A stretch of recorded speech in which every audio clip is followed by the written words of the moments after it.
बिस्मिल्लाहिर्रहमानिर्रहीम। Dear student, अस्सलाम वालेकुम। आज 10th क्लास मैथ का lecture number 41, exercise 4.2। Dear student, जैसे कि आपको मालूम है हम एक्सरसाइज 4.1 पार्शियल फ्रैक्शन की करवा चुके हैं। आज उसकी दूसरी कड़ी है। सबसे पहली बात, रूल नंबर 2 पहला पढ़ चुके हैं आप। सेकंड रूल क्या है कि linear factors of denominator is repeated, यानी इसमें डिनोमिनेटर जो होगी उसके वेरिएबल की डिग्री तो 1 होगी, लेकिन लीनियर फैक्टर रिपीट हो रहा होगा, यानी x-1 है उसका स्क्वायर होगा, होल का स्क्वायर होगा, यानी ये साबित होगा कि x-2 रिपीट हो रहा है। तो इसमें सेकंड रूल में हमेशा याद रखेंगे जो डिनोमिनेटर होगा उसमें लीनियर फैक्टर जो होगा इज रिपीटेड। क्वेश्चन नंबर 1 आपके सामने, x का square minus 3x plus 1 divided by x minus 1 का स्क्वायर। जैसे कि आपने देखा नीचे x यानी वेरिएबल की डिग्री 1 है, लेकिन ऊपर जो रिपीट हो रहा है स्क्वायर लिखा हुआ है x माइनस 2। सबसे पहली बात ये प्रॉपर फ्रैक्शन है, तो लेट करेंगे x square minus 3x plus 1 divided by x minus 1 का whole square x minus 2। Let करने के लिए आपको याद होगा कि इसे सेपरेट कर दें, छोटे छोटे हिस्से बनाने होते हैं, पार्शियल करना है। तो x माइनस 1 पहले है तो इसे a से लेट करेंगे, ये कांस्टेंट हो जाएगी। दूसरा x माइनस 1 का स्क्वायर, इसे b से कांस्टेंट से लेट करेंगे। और तीसरी वैल्यू है x minus 2 plus c divided by x minus 2 multiplying by x minus 1 का whole square, x minus 1 both side, क्योंकि ये एलसीएम है तो एलसीएम को पूरी इक्वेशन के साथ डियर स्टूडेंट मल्टीप्लाई करेंगे। आपके सामने इस इक्वेशन का नाम h है, हम इसे एलसीएम से मल्टीप्लाई करूंगा। पहले दोनों कैंसिल हो जाएंगे, x square minus 3x plus 1 बच जाएगा, x माइनस 1 से x माइनस 1 एक चला जाएगा, बाकी x माइनस 1 भी बच जाएगा और x माइनस 2 ये a के साथ आ जाएगा।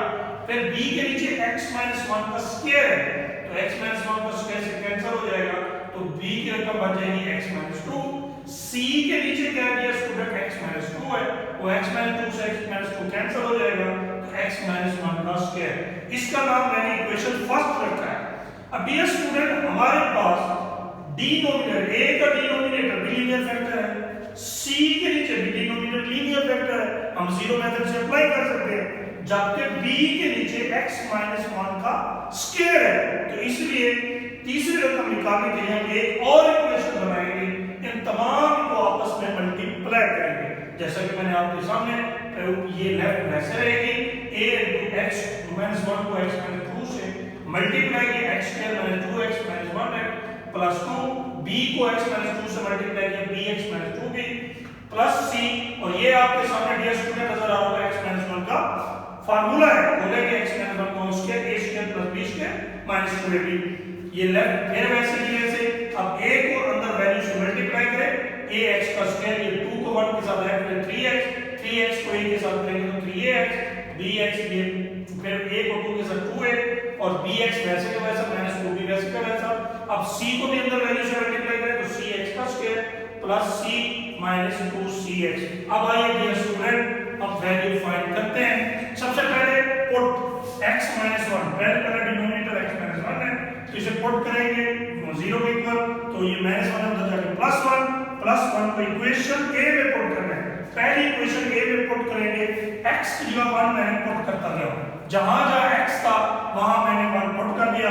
ये 1 का स्क्वायर 1, 3 1 का 3, ये 1 से 1 कैंसिल 0 हो जाएगा, ये 2 में से 1 ये माइनस 1, ये माइनस 1 बच जाएगा और 1 से 1 कैंसिल तो 0 का स्क्वायर हो जाएगा।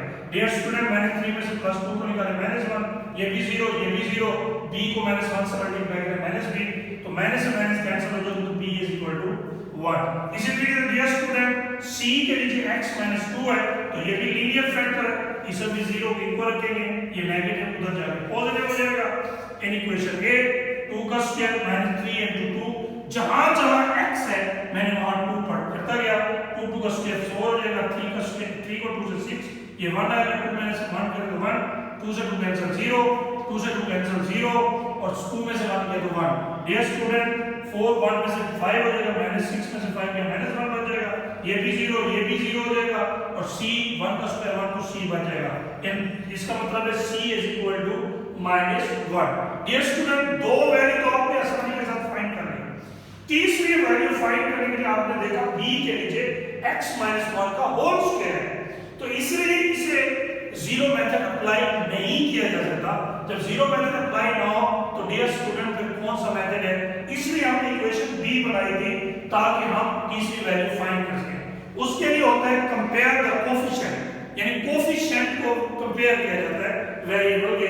हमने आपके सामने लिखा कंपेयर कोफिशिएंट ऑफ x का square on both side. Dear student आप इक्वेशन b में देखें, यहां सबसे बड़ी डिग्री कौन सी है, तो आप राइट हैंड साइड पे देखें सबसे बड़ी डिग्री जो है वो 2 है। यहां भी x का स्क्वायर है, यहां भी x का स्क्वायर है, तो इसलिए हमने सबसे पहले बड़ी डिग्री को देख रहे हैं कंपेयर कोफिशिएंट ऑफ x का स्क्वायर ऑन बोथ साइड। तो x के स्क्वायर का कोफिशिएंट यहां a है और यहां c है, तो ये a प्लस c। अगर लेफ्ट की तरफ देखा जाए तो x का स्क्वायर का कोफिशिएंट 1 है, तो a plus c is equal to 1। बाज औकात लेफ्ट हैंड साइड में कोफिशिएंट नहीं होता x का स्क्वायर, जो भी कोफिशिएंट हम कंपेयर कर रहे होते हैं उसकी वैल्यू नहीं होती, तो याद रखिए उसको फिर 0 के बराबर रखते हैं। यानी अगर यहाँ x के स्क्वायर का कोफिशिएंट ना होता तो फिर हम a plus c is equal to 0 रखते हैं। तो इसलिए क्योंकि यहाँ x का स्क्वायर का कोफिशिएंट मौजूद है तो इसलिए 1 है, तो a plus c is equal to 1। Dear student a plus c के रकम हम निकाल चुके हैं, -1 पढ़ोगे प्लस माइनस, ये नेगेटिव 1 है उधर जाकर पॉजिटिव हो जाएगा, a इज इक्वल टू 2। अब a की वैल्यू भी आ गई, b की भी आ गई, c की भी आ गई, इन तीनों वैल्यूज को पुट करेंगे इन इक्वेशन h में, और ये आपके सामने a b c की मैंने रकम पुट की, 2 over x minus 1, 1 over x minus 1 का स्क्वायर और -1 x माइनस 2। ये आपके सामने तीनों वैल्यू जब पुट की तो ये रिक्वायर्ड पार्शियल फ्रैक्शन हमें हासिल हो गया। याद रखिए स्टूडेंट, बाकी दो वैल्यू आप लीनियर फैक्टर दिया हुआ तो आपने जीरो मेथड से अप्लाई किया है, तो लेकिन थर्ड जो वैल्यू है ये नई चीज है कि कंपेयर ऑफ कोफिशिएंट, जो भी वेरिएबल सबसे बड़ा होगा उसको आप कंपेयर करेंगे कोफिशिएंट के साथ, लेफ्ट और राइट की वैल्यू लेके वो 30 की वैल्यू फाइंड करेंगे। उम्मीद करता हूं बाकी सवाल आप खुद करेंगे। Thank you.